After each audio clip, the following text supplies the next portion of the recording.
এয়া গোলাঘাটৰ উৰিয়াম ঘাট ড্ৰোন কেমেৰা ধৰা পৰিছে বনাঞ্চলখনৰ বেদখলৰ দৃশ্য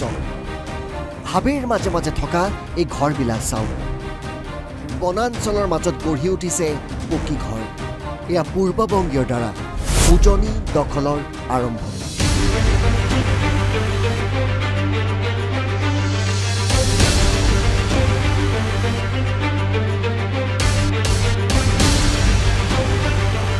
এই বিশাল এলেকাত হাজাৰ হাজাৰ বিঘা মাটি সম্পূৰ্ণৰূপে এতিয়া বেদখলকাৰী কবলত পৰিছে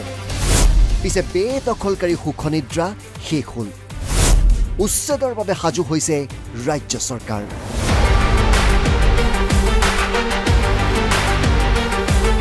উচ্চপদস্থ বন বিভাগৰ বিষয়া আৰক্ষী অৰ্ধসামৰিক বাহিনী সৰুপথাৰ সমজিলা প্ৰশাসনৰ বৃহৎ তলে চলাইছে জৰীপ কাৰ্য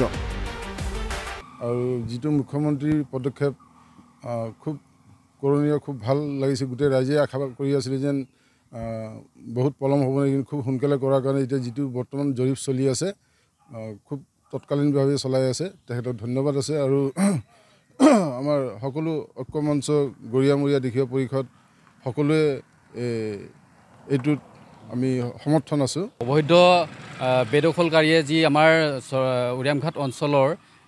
চৰকাৰী বনভূমি বেদখল কৰি আছে এই অঞ্চলবিলাক অতি সোনকালে উচ্ছেদ হ'ব লাগে যিসকল আচলতে অবৈধ মিয়া বাংলাদেশী মিয়া মুছলমান গতিকে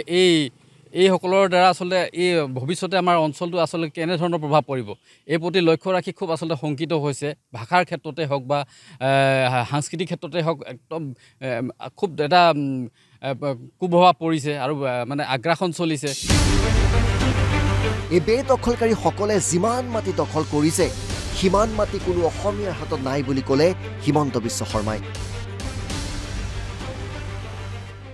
উৰিয়াম ঘাটটো উজনি আৰু উৰিয়াম ঘাট আৰু গোলাঘাট সমষ্টি দুইটা জেগাতে হ'ব সৰুপথাৰ গোলাঘাট মানে গোলাঘাটৰ মেৰাপানীকে ধৰি বৰ্ডাৰ এৰিয়াবিলাকত যথেষ্ট তেনেকুৱা বেদখল হৈছে য'ত য'ত আছে আমি গম পাওঁ আৰু আমি কাম আৰম্ভ কৰিছোঁ ইমান ডাঙৰ তামোল মানে কতো খেতি নাই অসমত আৰু গোটেই আমাৰ গছ গছনি কাটি কৰা আৰু ইয়াত লেণ্ডলেছ বুলি শব্দটো নাই ইয়াত সব জমিনদাৰী আৰু মাতব্বৰী এইখিনিয়ে যেটো আমি দেখালো এটা পাৰ্ট মিনিমামটো ইয়াতে মই দেখি আছো ৩-৪ হাজাৰ বিঘা কোনো অসমীয়া মানুহৰ হাতত ইমান মাটি নাই নামনি অসমৰ পাছত এতিয়া উজনি অসম আৰু উত্তৰ অসমত আৰম্ভ হৈছে ভয়ংকৰ আগ্ৰাসন ইমান দিনে অসমীয়া হেনো আত্মসমৰ্পণ কৰি আহিছিল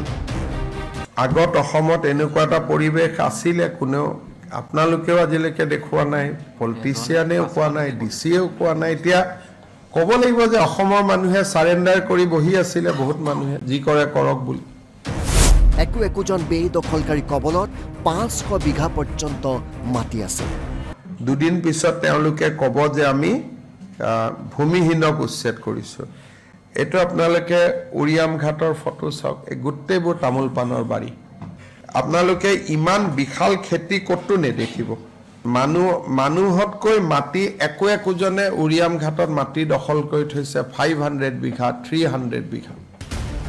এই বিশাল ভূখণ্ড এতিয়া বেদখল মুক্ত কৰা হ'ব জেচিবি চলিব এই বনাঞ্চলত ইপিনে লখিমপুৰৰ যি স্থানত উচ্ছেদ চলিছিল কিছুদিন পূৰ্বে সেই স্থানত পুনৰ আহিছে বেদখলকাৰী নগাঁও আৰু মণিপুৰৰ পৰা আজি 12 ঘৰ মানুহ আহিছে লখিমপুৰত বহিবৰ কাৰণে যোৱাকালি ৰাতি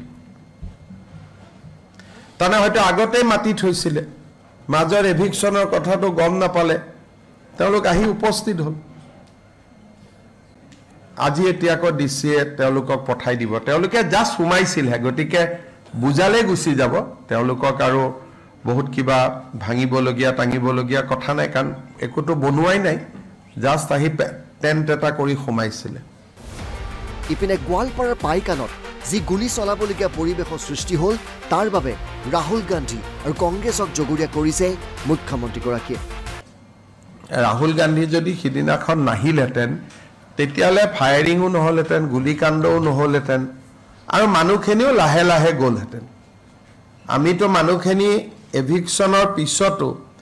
40-50 ঘৰ মানুহ তাতে আছিল আমি বাধাও দিয়া নাছিলো থাকক কেইটামান পিছত নিজে নিজে উঠি যাব বা আমি একো উঠাই দিম উত্তেজিতটো কৰাৰ কাৰণে উত্তেজিত হ'ল না মানুহখিনি প্ৰত্যেকটো ঘটনাত যেতিয়াই উত্তেজনা কৰিব কোনোবাই যায় বা উত্তেজিত বক্তব্য দিয়ে তেতিয়াই এই মানুহসকলে হাতত লাঠি জোং লৈ চেষ্টা কৰে গৰুখুটিটো একেটাই ঘটনা হৈছিল গতিকে এইটো পেটাৰ্ণ যেনেকৈ বুঢ়া চাপৰিত যেতিয়া এভিকশ্যন হৈছিল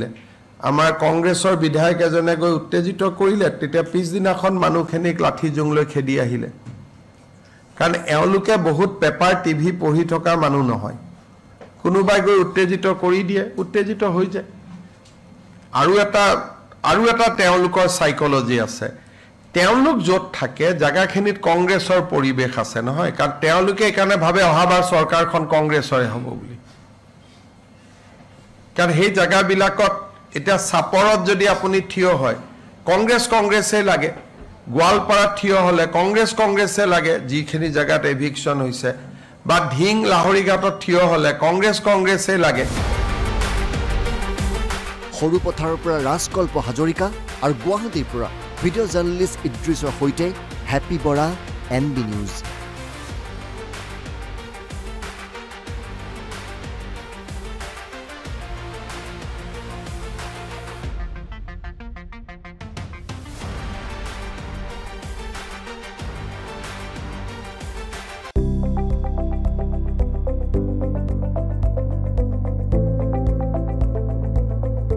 NB নিউজ সহজ সৰল ভাষাত নৱভাৰতৰ কথা